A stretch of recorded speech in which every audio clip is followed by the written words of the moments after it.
இன்னைக்கு நம்ம யாரை பார்க்க போறோம் அப்படின்னா நாசாவினுடைய விஞ்ஞானி, குறிப்பாக அங்க இருக்கக்கூடிய ப்ரொஃபஷனல் மாடலுடைய சீஃப் இன்ஜினியரா இருக்கவங்க ஜேபிஎல் ஸ்வேதா மோகன் அவங்களோட நம்ம இருக்கிறோம். Ma'am, thanks to join us. Ma'am, tell me about Mars. You are a lot of doing science work. Tell me about that experience. So I was on the Mars 2020 Perseverance rover mission. Perseverance was the 5th rover to land on Mars, and its mission was to seek out the signs of past life.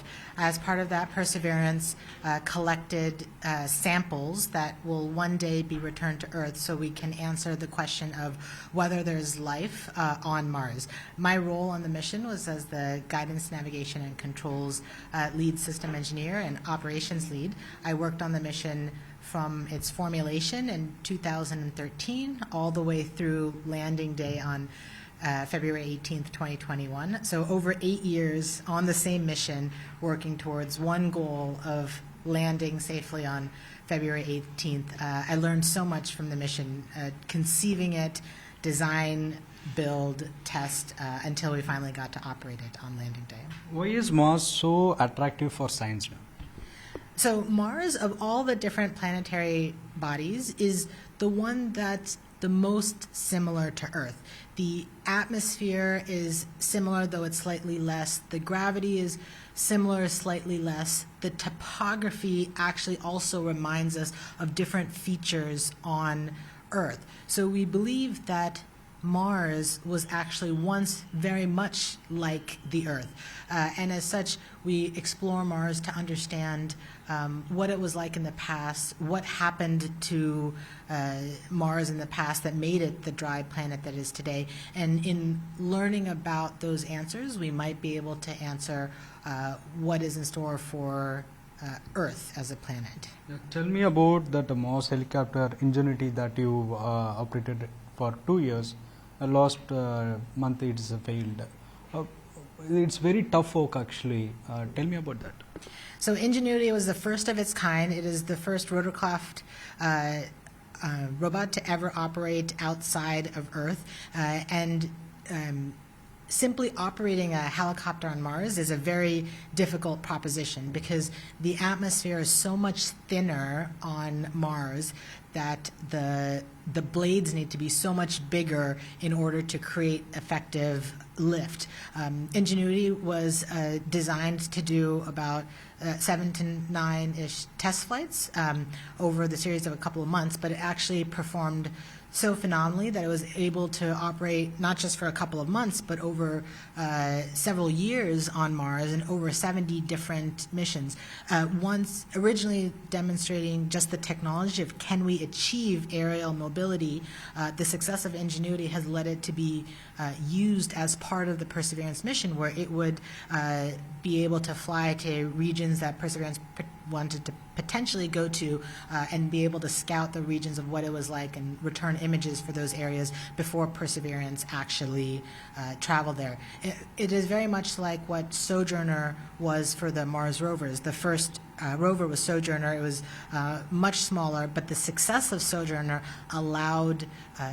enabled the future Mars rovers of Spirit, Opportunity, Curiosity, and Perseverance. So hopefully this Ingenuity demonstration will allow us a new platform for exploring Mars using the aerial element that allows us to travel farther and over terrain that we haven't been able to before.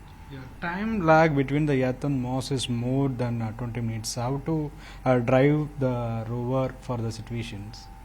So the rover has two ways of communicating to Earth. One, it can do a direct communication to Earth, but it can also do a relay communication through the various Mars orbiters that are in orbit around Mars. So on a daily cadence, the rover has a daily routine, just like we have for people on Earth, where in the morning it wakes up, it determines what it needs to do for that day, it executes its plan for that day, and then before it goes to sleep, it wraps up everything, communicates what it's done, and then it goes to sleep. So the rover planners here on Earth are able to use that daily cadence to work with that schedule. So they come up with the plans for the rover and they send it along through the orbiter. So when the rover wakes up in the morning, it gets its instructions for the day from mission control, and then it executes them, and then it sends all the data of what it did for the day back to the rover, and then it goes to sleep. And while it's going to sleep, the operators here in mission control can figure out what the next steps are and repeat the sequence. Usually, once we get into cadence, we can plan a few days out, so we're not doing it the very next day, but a few days in advance, and have a plan for the rover on multiple days. Yeah, we are used platinum source for the energy. Yeah, tell me about that. How you'll use for the condition? Yeah.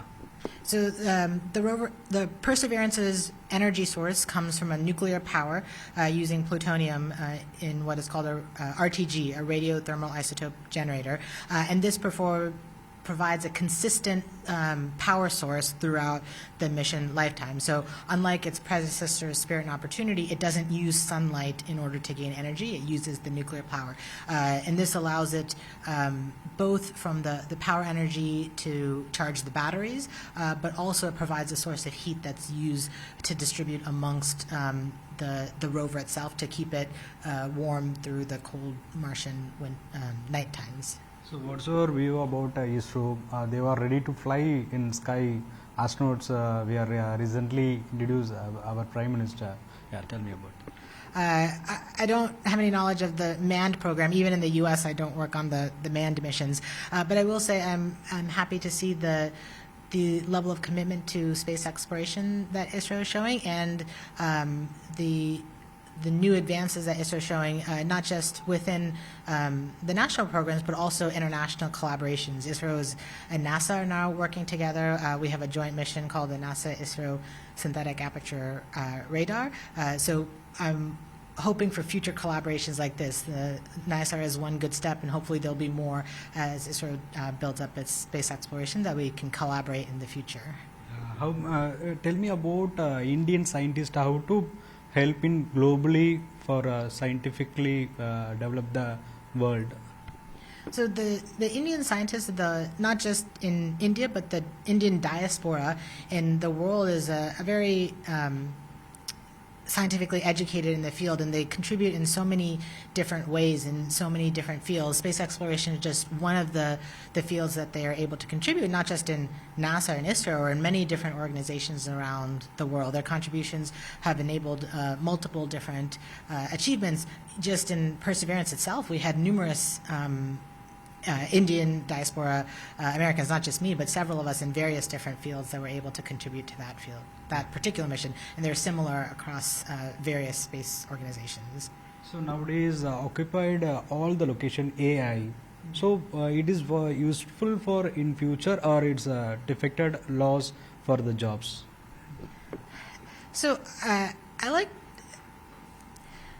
artificial intelligence is a buzzword that's used now, but autonomy is a spectrum of artificial intelligence. Just like 50 years ago, they would consider what we do on a computer or a phone artificial intelligence because they used to use paper or pencil or a slide rule.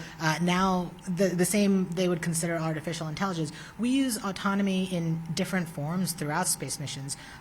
Perseverance's landing, because it was so challenging, had to be completely autonomous. It takes just 7 minutes to get from the top of the atmosphere to the ground, and there's so many decisions that need to be made so fast in order to enable that landing that it had to be autonomous.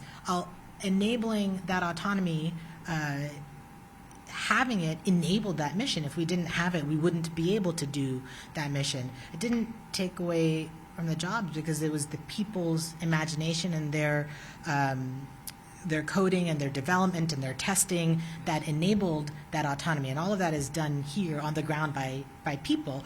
As we do more, as we learn more, where we are on that spectrum will change based on the technological advances that we have. But it's still the people who are pushing those boundaries. As we make the machines do more, we can think up more to do with them that enables more future exploration.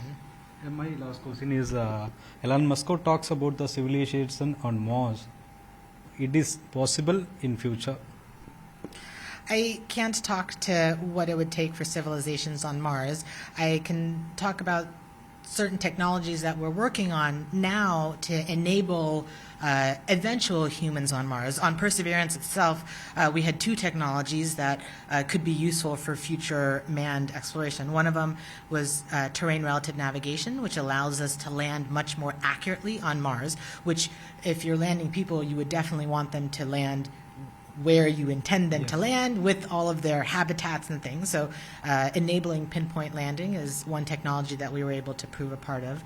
The second technology that Perseverance had was called MOXIE. It was an instrument that was able to take in Martian atmosphere and produce oxygen from the Martian atmosphere. And this is super important because we as humans need oxygen, and if we had to take the oxygen from Earth to Mars, that's a lot of equipment to take. So producing it in situ in Mars is a big step forward in enabling eventual future exploration on Mars, because the more we can use resources on Mars, the easier it will be to eventually have humans go there and be able to sustain there. But we find water because that is H2O. We used the oxygen. It's possible. We converted the MOXIE instrument converted the atmospheric carbon dioxide into oxygen, not the water into oxygen. That's a different processes. Thank you so much, ma'am.